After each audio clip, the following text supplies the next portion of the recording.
नमस्कार साथियों, स्वागत है आपका अपने यूट्यूब चैनल एजुकेशनल मंत्रा पर। साथियों, आज हम सीटेट सितंबर 2014 का भाषा प्रथम का पेपर हल करेंगे, जो हिंदी भाषा का है।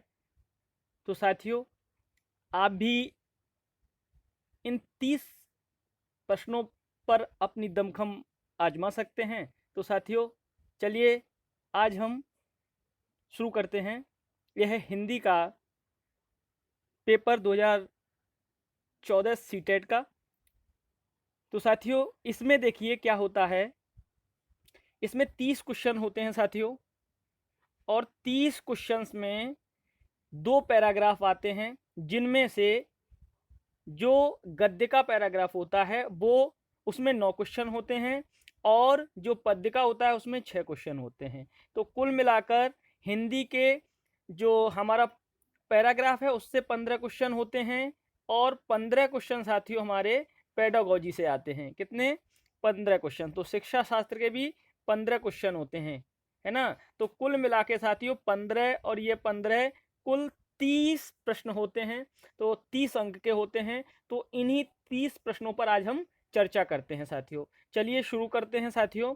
तो देखिए, इसमें पहला जो पैराग्राफ है, तो उसमें देखिएगा, इसमें दिया है कि गुलजार जी क्या लिखते समय पाठक आपके चिंतन में होते हैं, है ना। इसमें पैराग्राफ दिया है। तो साथियों, आपको एग्जाम हॉल में भी पहले पैराग्राफ को अच्छे से पढ़ लेना है, और एक बार ही पढ़ना है साथियों, और एक बार में इतना अच्छे से पढ़ना है कि जो भी प्रश्न आप पढ़ें उसका उत्तर आप पैराग्राफ में जल्दी से ढूंढ सकें, यदि आप भूल भी जाएं तो। क्योंकि इतना समय सीटेट के एग्जाम हॉल में नहीं रहता कि बार बार आप पैराग्राफ पढ़ें और उसके बाद आप क्वेश्चंस हल करें, क्योंकि सिर्फ 2.5 घंटे का समय रहता है, और आपको कुछ समय आपको अपने पेपर से पहले की जो तैयारी होती है उसको भी पूर्ण करने में समय लग जाता है। तो इस बात का भी आपको विशेष ध्यान रखना पड़ेगा। आपको टाइम मैनेजमेंट का बहुत ज़्यादा ध्यान रखना पड़ेगा साथियों। तो इसको हम पढ़ते हैं, है ना। गुलजार जी क्या लिखते समय पाठक आपके चिंतन में होते हैं? देखिए, जब मैं लिखता हूँ मेरे जहन में होता हूँ, मैं जहन में होता हूँ, मैं तय करता हूँ मुझे क्या करना है। मैं पहले यही तय करता हूँ, बात मुझे अपनी कहनी होती है। पाठक को सामने रखकर लिखने का कोई मतलब नहीं होता। दूसरी महत्वपूर्ण बात मैं महसूस करता हूँ, वह है कम्युनिकेशन। क्या है? कम्युनिकेशन। अपनी बात को पाठक तक पहुंचाना आर्ट ऑफ कम्युनिकेशन कहलाता है। हाँ, मैं अपने लेखन को इस कसौटी पर रखता हूँ, मीडिया से जुड़े होने के कारण कहने के तरीकों को लेकर मैं सोचता अवश्य हूँ। विषय मेरे होते हैं, मेरी बात सही है या नहीं। आप अपनी ग्रोथ के साथ एक अहाता बनाते चलते हैं। हर फाइन आर्ट लोगों तक पहुंचनी ही चाहिए, है ना। संगीत हो, कला हो या लेखन हो, वो अपने लक्ष्य तक पहुंचनी चाहिए। कहने का ऐसा तरीका तो होना ही चाहिए। तो साथियों, हमने इस पैराग्राफ को बहुत ही अच्छे से पढ़ा। तो अब हम इस पैराग्राफ से संबंधित प्रश्नों को हल करेंगे, अर्थात उस प्रश्न को जो हम पढ़ेंगे उसका उत्तर हम इसी पैराग्राफ में ढूंढेंगे, या अगर आपको याद रहेगा तो आप तुरंत इस पे टिक लगा सकते हैं। तो साथियों, पहला प्रश्न है, या 91 हमारा क्वेश्चन है, तो उसको समझते हैं। क्या है? जब गुलजार लिखते हैं तो विषय किसके होते हैं? पाठकों के, फिल्म बनाने वालों के, स्वयं उनके, या मीडिया के। तो इसमें आपने क्या पढ़ा? तो इसको समझिए। जब गुलजार लिखते हैं तो विषय किसके होते हैं? पाठकों के, फिल्म बनाने वालों के, स्वयं उनके, या मीडिया के। तो देखिए, यहां पर जो हमने बात इसमें कही है, क्या है? जब मैं लिखता हूं, है ना, मेरे जहन में मैं होता हूं, है ना। तो वो उन्होंने मैं होता हूं अर्थात तो स्वयं की बात कही है। किसकी? मैं होता हूं, यहां स्वयं की बात कही है। तो पहले का उत्तर मिल गया। वह स्वयं उनकी बात करते हैं। किसकी? उनकी। तो पहले का क्या है? स्वयं उनके। अगला है क्वेश्चन हमारा, गुलजार के अनुसार, गुलजार के अनुसार लिखने वाले के जहन में स्वयं लेखक होता है। इसका आशय यह है कि लेखक स्वयं को सर्वोपरि मानता है। लेखक पाठक की उपेक्षा करता है, लेखक को अपनी ग्रोथ चाहिए, या लेखक की संवेदनाएं आत्मानुभूति केंद्र में होती है। देखिए, इसमें आपको प्रश्न पर सोचना पड़ेगा। तो यहाँ पर उसमें क्या कहा गया है, देखिएगा, इन्होंने यह कहा गया है कि प्रश्न क्या है? प्रश्न है कि गुलजार के अनुसार लिखने वाले के जहन में स्वयं लेखक होता है। इसका आशय क्या है कि लेखक स्वयं को सर्वोपरि मानता है, ऐसा नहीं है। लेखक पाठक की उपेक्षा नहीं करता, उपेक्षा नहीं करता है ना। अपेक्षा होती है लेखक के पाठक से, उपेक्षा नहीं। लेखक की अपनी ग्रोथ चाहिए, या लेखक की संवेदनाएं या आत्मानुभूति केंद्र में होती है। तो यहाँ पर सबसे अच्छा जो हम देख पा रहे हैं, तो वैसे तो देखो ग्रोथ की बात कोई भी लेखक नहीं करेगा कि उसकी वृद्धि हो, है ना। उसमें क्या चाहिए कि लेखक की आत्मानुभूति, अपनी आत्मा के लिए अनुभूति और उसकी संवेदनाएं लेखक की जुड़ी होती हैं। तो यहाँ पर जो उत्तर होगा वो साथियों 92 का कौन सा? चौथा होगा ना, 4। लेखक की संवेदनाएं आत्मानुभूति केंद्र में होती है, यह आपको याद रखना पड़ेगा, है ना। अगला हमारा है, एक लेखक के लिए दूसरी महत्वपूर्ण बात क्या है? संप्रेषण, मीडिया, कला या लेखन। देखिए, सबसे पहले इसमें देखिए दिया है, एक अंग्रेजी वर्ड दिया है कम्युनिकेशन। क्या दिया है? कम्युनिकेशन। तो ये कम्युनिकेशन ही क्या है? संप्रेषण है। तो सबसे पहले एक लेखक के लिए दूसरी महत्वपूर्ण बात क्या है? संप्रेषण है ना। तो इसको भी आप समझ गए। अगला प्रश्न है, किसी भी कला का लक्ष्य क्या है? किसी भी कला का लक्ष्य क्या है? वह सुंदर तरीके से कही गई हो, लोगों तक वह बात पहुंचे, मीडिया द्वारा सराहा जाए, या सरल भाषा का प्रयोग करना। देखिए, किसी भी कला का लक्ष्य क्या होता है? देखिए, कला, हर फाइन आर्ट लोगों तक पहुंचनी ही चाहिए, है ना। अच्छी कला होती है वो कहाँ? लोगों तक पहुंचनी चाहिए। इसमें देखिए साफ साफ दिया है कि हर अच्छी कला लोगों तक पहुंचनी चाहिए, है ना। तो इसमें कौन सा? दूसरा ऑप्शन सही हो जाएगा। अगला प्रश्न है हमारा, गुलजार अपने लेखन को किस कसौटी पर कसते हैं? जो लेखक है वो किस कसौटी पर अपने लेखन को कसता है? वह बात पाठक तक पहुंच रही है या नहीं, वह व्यंग भरे अंदाज में कही गई है या नहीं, वह सब लोगों द्वारा सराही गई है नहीं, या मेरी ग्रोथ हो रही है नहीं। देखिए, पाठक, जो अच्छा पाठक होगा वो अपनी ग्रोथ की नहीं सोचेगा, पहली बात। चौथा गलत, वह सब लोगों द्वारा सराही गई, ये भी अच्छा जो लेखक होगा वो क्या नहीं करेगा? लोगों की सराहना लूटने के लिए भी नहीं लिखेगा। वह व्यंग भरे अंदाज में कही गई है या नहीं, वह व्यंगात्मक बात कही गई है या नहीं, इस पर भी कोई जोर नहीं देगा। लेकिन किस पे सबसे ज्यादा जोर देगा? कि वह जो बात कही गई है उसके द्वारा वो पाठक तक पहुंच रही है कि नहीं। तो इसमें हमारा पहला जो होगा बहुत ही सटीक उत्तर होगा। तो यही हमारा आंसर बिल्कुल सही है। तो साथियों, अगला हमारा प्रश्न है, गुलजार लिखने से पहले क्या तय करते हैं? किसके लिए लिखना, क्या कहना है, कैसे कहना है और क्यों कहना है? तो सबसे पहले गुलजार, इसमें देखिए हमने यहाँ पर पढ़ा भी था कि गुलजार क्या करते हैं? मुझे क्या करना है ना, मुझे क्या करना है। लेखक सबसे पहले यह देखता है मुझे क्या करना है, या कि मुझे क्या कहना है ना। तो सबसे बढ़िया जो उत्तर होगा इन सब में, कैसे कहना है, क्यों कहना है, किसके लिए कहना है, इसके अलावा क्या कहना है, तो सबसे अच्छा इसमें हो जाएगा क्या कहना है। ठीक है साथियों। अगला हमारा प्रश्न है, जेहन का अर्थ क्या होता है? दिल, दिमाग, ख्याल या सपना। देखिए, जेहन माने होता है, देखिए दो बातें कही जाती हैं कि कुछ लोग दिल से ज्यादा सोचते हैं, कुछ लोग दिमाग से ज्यादा सोचते हैं, या जहन से सोचते हैं। तो जहन के द्वारा या दिमाग के द्वारा सोची गई बात, है ना, एक बात है। तो जहन माने होता है साथियों दिमाग। क्या होता है? दिमाग। आपको यह बात भी याद रखनी होगी साथियों। अगला हमारा प्रश्न है, संगीत से विशेषण शब्द बनेगा। संगीत से विशेषण शब्द क्या बनेगा? संगीता, संगीतज्ञ, संगीत वाला या संगीतवान। देखिए, संगीतवान एक संज्ञा हो गया, संगीत वाला संज्ञा हो गया, संगीतज्ञ भी संज्ञा हो गया। लेकिन यहां पर संगीता जो शब्द है उसमें, है ना, संगीता में आ प्रत्यय लग गया, क्या बन गया? विशेषण बन गया। तो जो संगीता अर्थात संगीत से संबंधित संगीता हो गया। ठीक है साथियों। तो इसका उत्तर संगीता होगा। अगला प्रश्न है साथियों हमारा, कहने का ऐसा तरीका तो होना ही चाहिए, वाक्य में निपात शब्द हैं। देखिए, वाक्य में निपात शब्द बताने। देखिए निपात शब्द क्या होता है, अर्थात निपात क्या होता है।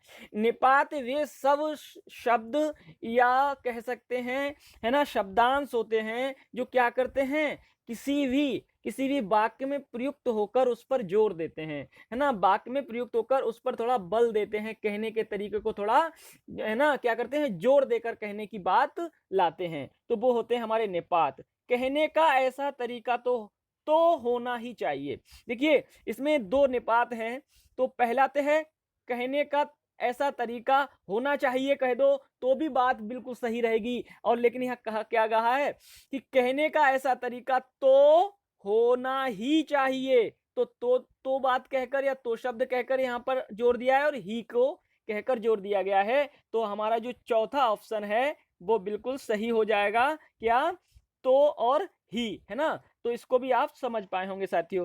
अगला हम देखते हैं, हमारे में अगला दिया है, एक पद्यांश दिया है, जब नहीं था इंसान धरती पर थे जंगल, जंगली जानवर परिंदे, इन्हीं सबके बीच उतरा इंसान और घटने लगे जंगल, जंगली जानवर परिंदे। इंसान बढ़ने लगा बेतहाशा, अब कहाँ जाते जंगल, जंगली जानवर परिंदे। प्रकृति किसी के साथ नहीं करती नाइंसाफी, सभी के लिए बनाती है जगह। सो अब इंसानों के भीतर उतरने लगे हैं जंगल, जंगली जानवर और परिंदे, है ना। तो यह साथियों एक पद्यांश है, इसको भी आप बहुत अच्छे से पढ़े। अब इस पर बने प्रश्नों को समझते हैं। धरती पर इंसान के आने के बाद क्या हुआ, जंगल घटने लगे, जानवर घटने लगे, पक्षी घटने लगे, या उपयुक्त सभी। तो इसमें आपने पढ़ा था, तो इसमें तीनों बातें बिल्कुल सही है, जंगल भी घट रहे हैं, जानवर भी घट रहे हैं, और पक्षियों की भी संख्या घट रही है, तो उपयुक्त सभी आपका ऑप्शन बिल्कुल सही होगा साथियों। अगला है, इंसान बढ़ने लगा बेतहाशा का भाव है। इंसान बढ़ने लगा बेतहाशा का भाव क्या है, इंसान खूब तरक्की करने लगा, इंसान खूब तेज भागने लगा, इंसान खूब बड़ा होने लगा, या इंसान अपने पैरों पर चलने लगा। तो इसमें आपको बताना है इंसान बढ़ने लगा बेतहाशा का मतलब है कि इंसान खूब क्या करने लगा, है ना, तरक्की करने लगा। कौन सा सही हो जाएगा, हमारा पहला ही ऑप्शन सही हो जाएगा। अगला प्रश्न है साथियों, प्रकृति के किसके प्रति नाइंसाफी नहीं करती, प्रकृति किसके प्रति नाइंसाफी नहीं करती, जंगल के प्रति, पशु पक्षियों के प्रति, इंसानों के प्रति, या उपयुक्त सभी के प्रति। तो ये बात सही है कि प्रकृति सबके प्रति इंसाफ ही करती है ना, इंसाफ करती है। तो वो हमारा हो जाएगा ऑप्शन इसका 102 का क्या हो जाएगा साथियों, ये हो जाएगा हमारा चौथा, है ना। अगला प्रश्न है, कविता के अंत में क्या व्यंग किया गया है, कविता के अंत में क्या व्यंग किया गया है, प्रकृति ने इंसानों के प्रति नाइंसाफी की, इंसानों में अब इंसानियत खत्म हो गई, इंसानों के भीतर जंगल की तरह पेड़ उग आए हैं, या इंसानों ने जंगल उगाना शुरू कर दिया है। देखिए इसमें देखिए उगाना की बात है ही नहीं, काटने की बात आ रही है। इंसानों के भीतर जंगल की तरह पेड़ उगाए हैं, ये भी कोई बिल्कुल सर पैर की बात है ना। इंसानों में अब इंसानियत खत्म हो गई है, यह बात बिल्कुल सही हो जा रही है साथियों, क्योंकि इंसानियत अगर होगी तो जंगल काटना, जानवर और पक्षियों का नुकसान करना, उनको नष्ट करना इंसान की इंसानियत नहीं है। तो इंसान की इंसानियत खत्म हो गई है, यह हमारा 103 का ऑप्शन बिल्कुल सही है, तो इसमें हमारा दूसरा सही हो जाएगा। अगला साथियों हमारा प्रश्न है, अब कहां जाते जंगल का भाव है कि, अब कहां जाते जंगल का भाव है कि, अब जंगल कहीं जाने लायक नहीं रहे, अब जंगल खूब बढ़ने लगे, अब जंगल समाप्त होने लगे, अब जंगलों में परिंदे नहीं रहते। देखिए अब कहां जाते जंगल, अर्थात अब जंगल कहीं जाने लायक नहीं रहे, जंगल कहीं चलते फिरते थोड़े ना है। अब जंगल खूब बढ़ने लगे, जंगल कहां बढ़ रहे, जंगल तो घट रहे हैं, कट रहे हैं। अब जंगल समाप्त होने लगे, या अब जंगलों में परिंदे नहीं रहते। देखिए यहाँ पर अब कहां जाते जंगल का मतलब यही है कि जंगल का अब क्या किया जाए, है ना, मतलब अब कहां जा रहे हैं जंगल, तो जंगल क्या हो रहा है, समाप्त हो रहे हैं साथियों। तो हमारा 104 जो प्रश्न है उसका उत्तर तीसरा है। अगला हमारा क्वेश्चन है, जंगल का पर्यायवाची नहीं है बताना है। जंगल का पर्यायवाची, देखिए वन माने जंगल, कानन माने जंगल, अरण्य माने जंगल, लेकिन किंतु जो हमारा पहला ऑप्शन है बगीचा। बगीचा माने जंगल नहीं है, बगीचा माने एक बाग होता है छोटा सा, मतलब बगीचा या बाग है ना, जो एक इंसान के द्वारा उगाया जाता है। वन, अरण्य या कानन या जंगल ये इंसान के द्वारा नहीं, ये प्राकृतिक होते हैं साथियों। तो अगला हमारा अब प्रश्न है साथियों, अब देखिए जो अब प्रश्न हमने अभी किए वो हमारे गद्यांश और पद्यांश से संबंधित है 15 क्वेश्चन। तो आप लोग अपने खुद को भी समझ पाए होंगे कितना आप लोग कर पा रहे हैं, और इसको देखकर आप लोग आगे परीक्षा में भी बहुत ही प्रोत्साहित हो रहे होंगे। अच्छा करिए, और अच्छा करेंगे आप तो आप आगे भी अच्छा करते रहेंगे। तो साथियों ध्यान देते रहिए। अगला हमारा अब जो प्रश्न रहेगा वो शिक्षा शास्त्र से संबंधित, पेडागोजी से संबंधित रहेगा। तो समझते हैं, इसको भी ध्यान से समझिएगा। ये बहुत ही इंपॉर्टेंट साथियों प्रश्न होने वाले हैं, क्योंकि शिक्षा शास्त्र से संबंधित प्रश्न जो सीटेट के होते हैं उनमें बच्चे होता कुछ नहीं है शिक्षा शास्त्र के पेडागोजी से संबंधित प्रश्नों में, लेकिन बच्चे थोड़ा घबराते हैं। लेकिन यहाँ घबराने की कोई बात नहीं है, हम लोग बहुत ही अच्छे से बारीकी से समझने का प्रयास करेंगे। तो चलते हैं, शुरू करते हैं। पहला प्रश्न है हमारा 106, प्राथमिक स्तर पर भाषा सिखाने की सर्वश्रेष्ठ विधि है। प्राथमिक स्तर पर भाषा सिखाने की सर्वश्रेष्ठ विधि क्या है? बच्चों के साथ कविता गाना, बच्चों को कहानी सुनाना, बच्चों को पाठ्य पुस्तक पर आधारित वीडियो कार्यक्रम दिखाना, या बच्चों को भाषा का प्रयोग करने के विविध अवसर देना। देखिए साथियों, हम जो बात कहेंगे, जो फैक्ट कहेंगे, उसको आपको ध्यान से सुनना है, और यह ध्यान से अगर आप सुनते हैं तो आप आगामी परीक्षा में बहुत अच्छा करके आएंगे। मैं आपसे ये बात का दावा करता हूं। तो साथियों देखिए, इसमें आप सबसे पहले ये देखिए कि बच्चे को कैसे क्रियात्मक बनाया जा रहा है, बच्चे को ज्यादा करने के लिए कैसे प्रेरित किया जा रहा है, या बच्चे किस ऑप्शन से सबसे ज्यादा सक्रिय हो पा रहे हैं। तो देखिए प्रश्न पढ़ते हैं दोबारा। प्राथमिक स्तर पर भाषा सिखाने की सबसे विधि है बच्चों के साथ कविता गाना, बच्चों को कहानी सुनाना, बच्चों को पाठ्य पुस्तक पर आधारित वीडियो कार्यक्रम दिखाना, या बच्चों को भाषा प्रयोग करने के विविध अवसर देना। तो देखिए साथियों, जो अवसर देने की बात रहेगी परीक्षाओं में प्रश्नों पर, तो वो आप सबसे ज्यादा अच्छा मानेंगे, और कोशिश ये करेंगे कि वह प्रश्न आप टिक करके आए। क्योंकि देखिए बच्चे को प्रयोग करने के, भाषा प्रयोग करने के अगर आप अवसर देते हैं तो बच्चा ज्यादा सक्रिय रहेगा, और बच्चा ज्यादा क्रियाशील होकर क्या करेगा, उस पर ज्यादा ध्यान केंद्रित करेगा। तो साथियों इसमें जो आपका 106 का जो ऑप्शन है वो चौथा सही होगा, क्योंकि बच्चे को हम जितने ज्यादा अवसर देंगे भाषा के प्रयोग के किसी भी माध्यम से, तो वो बच्चा ज्यादा सीखेगा। तो हमारा 106 का कौन सा? चौथा सही हो जाएगा। अगला हमारा साथियों प्रश्न है, बच्चे प्रारंभ से ही एक भाषिक होते हैं, द्विभाषिक होते हैं, बहुभाषिक होते हैं, या भाषा में कमजोर होते हैं? देखिए आपको याद रखना पड़ेगा, यह जो तथ्य है कि बच्चे जो होते हैं प्रारंभ से बहुभाषिक होते हैं। उन बच्चों को अपनी अपनी भाषा का, मातृभाषा का और आंचलिक भाषा का भी ज्ञान होता है, तो बच्चे बहुभाषिक होते हैं साथियों। यह आपको याद रखना है और हमेशा याद रखना है। अगला साथियों प्रश्न है, प्राथमिक स्तर पर शिक्षा का माध्यम। प्राथमिक स्तर पर शिक्षा का माध्यम क्या है? हिंदी होना चाहिए, अंग्रेजी होना चाहिए, उर्दू होना चाहिए, या बच्चे की मातृभाषा होना चाहिए? देखिए बच्चा प्राथमिक स्तर पर अगर विद्यालय जाता है तो बच्चा नहीं उर्दू, हिंदी, अंग्रेजी इन भाषाओं का ज्ञान नहीं रखता, वह अपनी आंचलिक भाषा, मातृभाषा, अपने पारिवारिक समाज की भाषा का ज्ञान रखता है। तो उसकी मातृभाषा जो है वो प्राथमिक स्तर पर उसकी शिक्षा की माध्यम की, भाषा के माध्यम की क्या होनी चाहिए? एक भाषा होनी चाहिए, तो वो मातृभाषा होनी चाहिए। तो साथियों आपको 108 का जो ऑप्शन सही करना है वो हमारा चौथा होगा, कि बच्चे की मातृभाषा प्राथमिक स्तर पर शिक्षा का माध्यम होना चाहिए।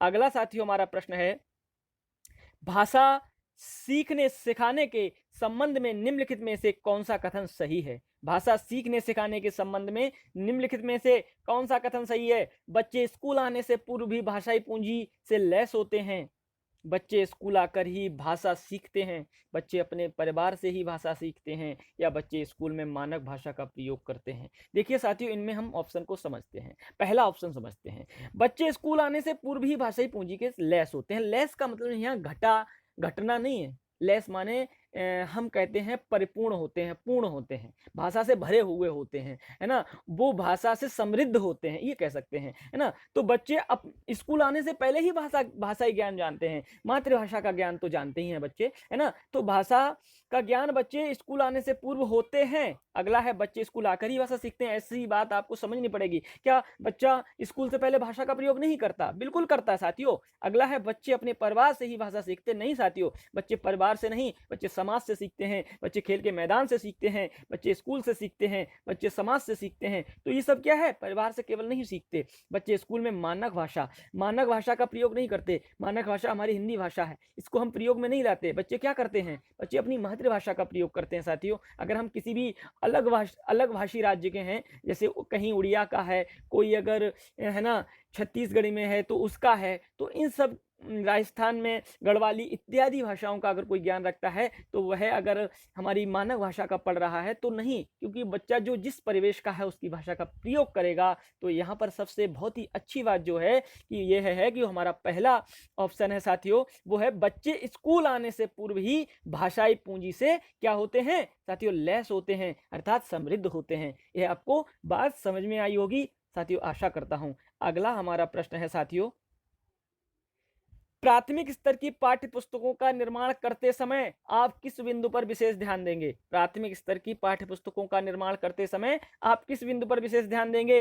प्रसिद्ध लेखकों की रचनाएं शामिल हों, हिंदी भाषा के वैविध्यपूर्ण रूप शामिल हों, उपदेशात्मक पाठ शामिल हों, या कहानियां अधिक से अधिक शामिल हों? देखिए साथियों, इसमें प्रत्येक ऑप्शन को समझते हैं।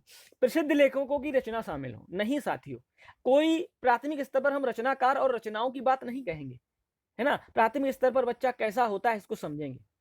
हिंदी भाषा के वैविध्यपूर्ण रूप शामिल हो। देखिए हिंदी भाषा के वैविध्यपूर्ण का मतलब है विविध रूप शामिल हो। हिंदी भाषा में देखिए आप कहानी पढ़ा रहे हैं, आप कविता पढ़ा रहे हैं, आप किसी चीज को आप समझाने का प्रयास कर रहे हैं, तो वो वैविध्यपूर्ण रूप होगा। बच्चे जिससे क्या हो, भाषा को सीखें, बच्चे जिससे क्या हो, उस भाषा को सीखने में रुचि लें, यह हमारा भाषाई ज्ञान होगा। उपदेशात्मक पाठ शामिल हो या कहानियां अधिक से अधिक। ये उपदेशात्मक, बच्चे को उपदेश क्या देंगे? बच्चे, छोटे बच्चे उपदेश नहीं समझते। बच्चे क्या करते हैं? बच्चे हमारे भाषा को सीखने के लिए कहानियां, कविता को सुनना चाहते हैं। कहानियां अधिक से अधिक शामिल हो। अधिक से अधिक अगर आप कहानियां सुनाएंगे साथियों, तो भाषाई ज्ञान केवल कहानियों से नहीं होगा, वैविध्यपूर्ण रूप शामिल होना चाहिए। कहानियां, कविता, है ना, और छोटी छोटी चीजें, है ना, और सारी चीजें जो होनी चाहिए जिससे हमारी भाषा का ज्ञान बच्चे को अधिक से अधिक हो। तो वैविध्यपूर्ण पे हम ज्यादा जोर देंगे, क्योंकि इसमें आपकी कहानी, कविता, सारा कुछ आ जाएगा।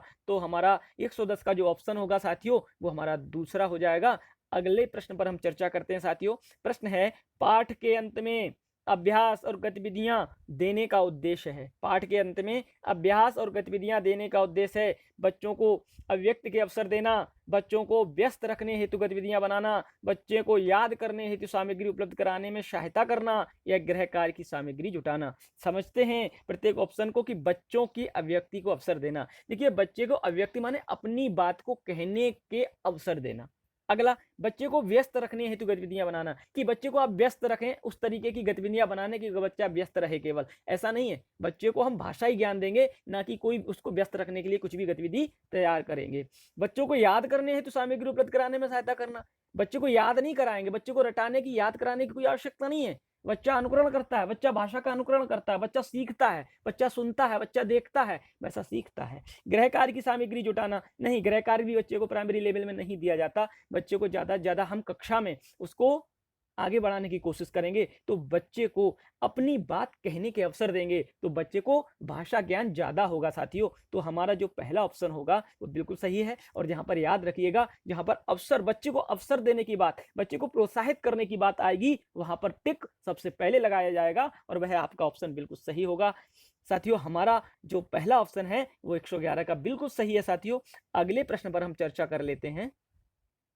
प्राथमिक स्तर पर एक भाषा शिक्षक से सर्वाधिक अपेक्षित हैं पाठ्य पुस्तक में दी गई सभी कहानी, कविताओं को कंठस्थ करना, बच्चे को मानक भाषा का प्रयोग करना सिखाना, कक्षा और कक्षा के बाहर बच्चों को भाषा प्रयोग के लिए प्रोत्साहित करना, बच्चों को निरंतर परीक्षाएं लेना। देखिए साथियों, इसको भी समझ लेते हैं।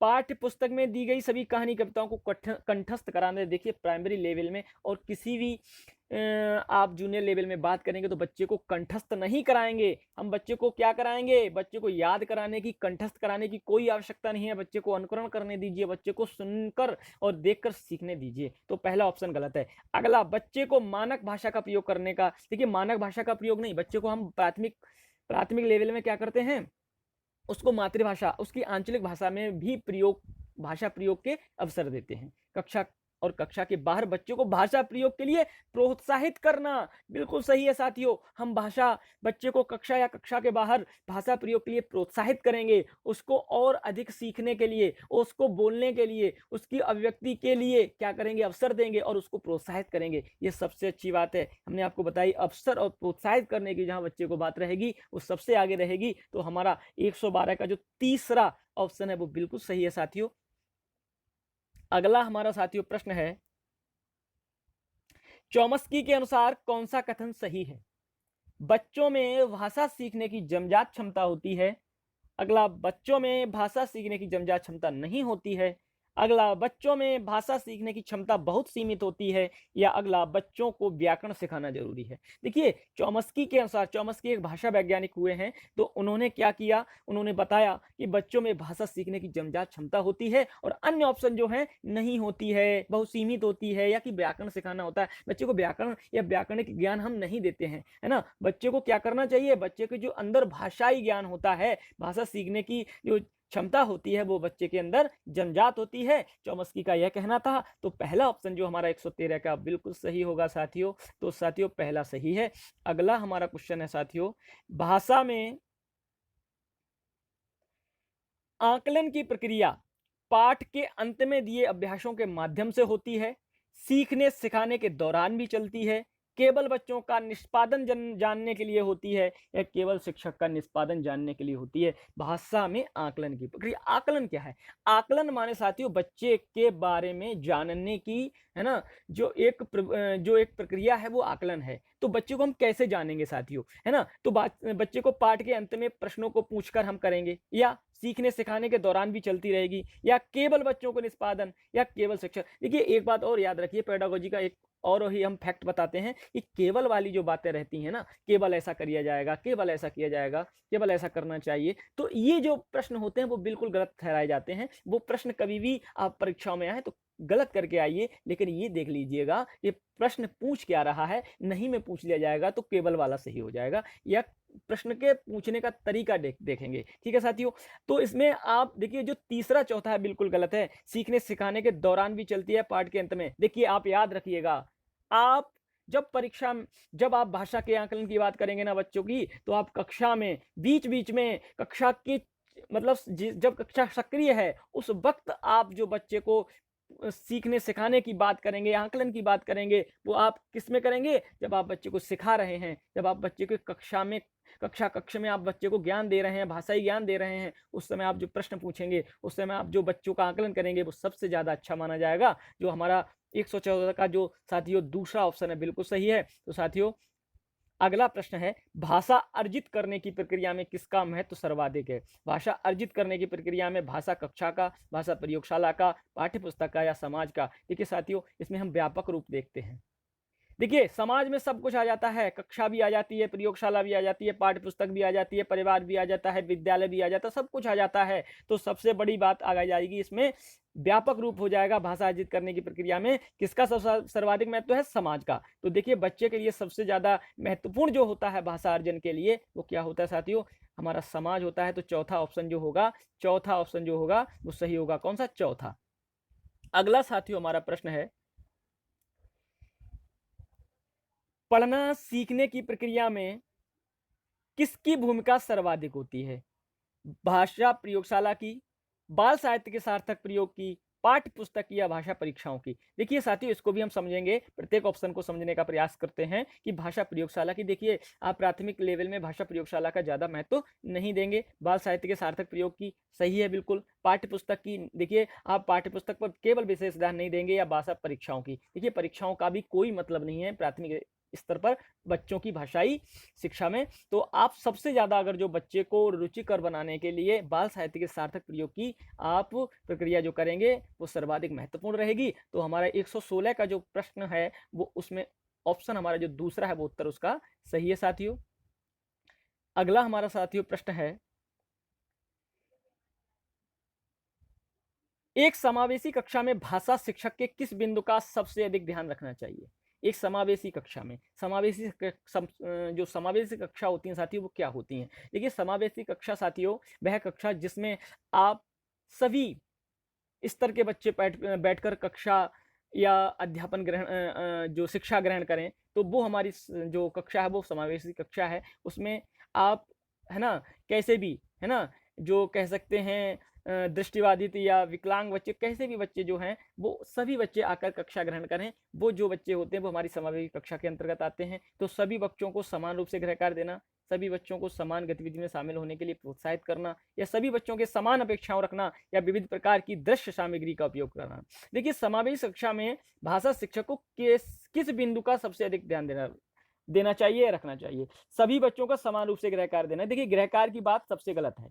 सभी बच्चों को समान गतिविधियों में शामिल होने के लिए प्रोत्साहित करना, ये कहीं तक ठीक है। सभी बच्चों को समान अपेक्षाएं रखना, अपेक्षा हम बच्चों से क्या रखेंगे, है ना? या विविध प्रकार की दृश्य श्रव्य सामग्री का उपयोग कराना। देखिए आप विविध प्रकार की दृश्य और श्रव्य सामग्री जो होंगी उसका उपयोग कराएंगे तो बच्चा सबसे ज्यादा उस पर रुचि लेगा। रुचिकर बनाएंगे तो बच्चा भाषा सीखने के लिए क्या करेगा, समावेशी कक्षा में अधिक प्रेरित होगा। तो इसमें साथियों हमारा 117 का जो क्वेश्चन है वो चौथा बिल्कुल ऑप्शन सही है। अगला हमारा साथियों प्रश्न है, भाषा अर्जित करने में वाइगोत्स्की ने किस पर सबसे अधिक बल दिया है? भाषा की पाठ्यपुस्तक पर, समाज में होने वाली भाषा प्रयोगों पर, या परिवार में बोली जाने वाली भाषा पर, या कक्षा में बोली जाने वाली भाषा पर? तो साथियों भाषा अर्जित करने में वाइगोत्स्की ने जो विचार दिया अपना वो समाज में होने वाली भाषा प्रयोग पर दिया। समाज में होने वाली भाषा प्रयोग पर सबसे ज्यादा जो बल दिया गया वो वाइगोत्स्की के द्वारा दिया गया, है ना साथियों। तो अगला हमारा जो प्रश्न बनता है वो है, प्राथमिक स्तर पर भाषा शिक्षण का उद्देश्य यह है कि प्राथमिक स्तर पर बच्चे मानक भाषा का प्रयोग करना जल्दी सीख जाएं, बच्चे भाषा परीक्षा में सदैव अच्छे अंक प्राप्त करें, या बच्चे विभिन्न स्थितियों में भाषा का प्रयोग प्रभावी कर सकें, या बच्चे भाषा के व्याकरण को जान सके। देखिए साथियों इसको बहुत अच्छे से समझिएगा। प्राथमिक स्तर पर भाषा शिक्षण का उद्देश्य यह है कि बच्चे मानक भाषा का प्रयोग करें? नहीं, बिल्कुल नहीं, बिल्कुल नहीं। बच्चे भाषा परीक्षा में सदैव अच्छे अंक प्राप्त करें। देखिए अच्छे अंक लाना कोई बच्चों के लिए हम भाषा ज्ञान नहीं देंगे। परीक्षाओं का भी और अंक लाने के लिए हम उनको कोई मतलब नहीं है ना। बच्चे विभिन्न स्थितियों में भाषा प्रभावी प्रयोग कर सके, या बच्चे भाषा, देखिए व्याकरण का भी हम बच्चे को कोई ज्ञान नहीं कराते हैं प्राथमिक लेवल पे। तो सबसे अच्छी बात है कि बच्चे विभिन्न स्थितियों में भाषा का प्रयोग प्रभावी ढंग से कर सकें, यह बात, या प्रभावी प्रयोग कर सकें, यह बात सबसे अच्छी रहेगी भाषा शिक्षण के उद्देश्य के लिए प्राथमिक स्तर पर। तो तीसरा जो 119 का ऑप्शन है वो तीसरा सही है। तो साथियों अगला हमारा और आज का हिंदी शिक्षा शास्त्र का ये आखिरी प्रश्न है, बच्चों की भाषा का आकलन करने के लिए सबसे उचित तरीका क्या है? बच्चों की भाषा आकलन करने के लिए सबसे उचित तरीका क्या है? सबसे उचित है, इसमें सबसे उचित ढूंढना है। बच्चों की लिखित परीक्षा लेना, बच्चों के भाषा प्रयोग का अवलोकन करना, बच्चों में से किताब पढ़वाना, या बच्चों से परियोजना कार्य करवाना। देखिए बच्चों की लिखित परीक्षा की बात हम करेंगे ही नहीं, तो ये पहला ऑप्शन गलत है। बच्चों की किताब पढ़वाना, बच्चों को किताब भी नहीं पढ़वाएंगे आकलन के लिए, या बच्चों को परियोजना कार्य देना। तो परियोजना भी छोटे छोटे बच्चों को परियोजना कार्य की भी कोई आवश्यकता नहीं है प्राथमिक लेवल पर। तो क्या बच्चों के भाषा प्रयोग का अवलोकन करना। हम लोग क्या करेंगे, बच्चे को भाषा प्रयोग, पहले भाषा को प्रयोग करने के लिए कहेंगे, उसको कुछ अपनी भाषा में कहने के लिए उसको कहेंगे, उसका फिर हम अवलोकन करेंगे, वो सबसे अच्छा रहेगा साथियों। तो वह हमारा 120 का ऑप्शन जो है वो दूसरा सही है ना साथियों। तो साथियों आज हमने सीटेट 2014 सितंबर महीने का जो पेपर हुआ उस पर हमने चर्चा की। तो साथियों ये हमारी भाषा का है ना, लैंग्वेज फर्स्ट का यह पेपर था। लैंग्वेज सेकंड का भी हम लेके आएंगे, है ना साथियों। तो आप हमारा साथ बनाए रखें, हमारे अपने चैनल को सब्सक्राइब करें, और अगर आप शेयर करें और वीडियो अगर आपको पसंद आ रही है तो हमारे वीडियो को लाइक करें, अगर ना पसंद आए तो अनलाइक करें। तो साथियों फिर मिलते हैं अगली वीडियो के साथ, तब तक के लिए नमस्कार, धन्यवाद।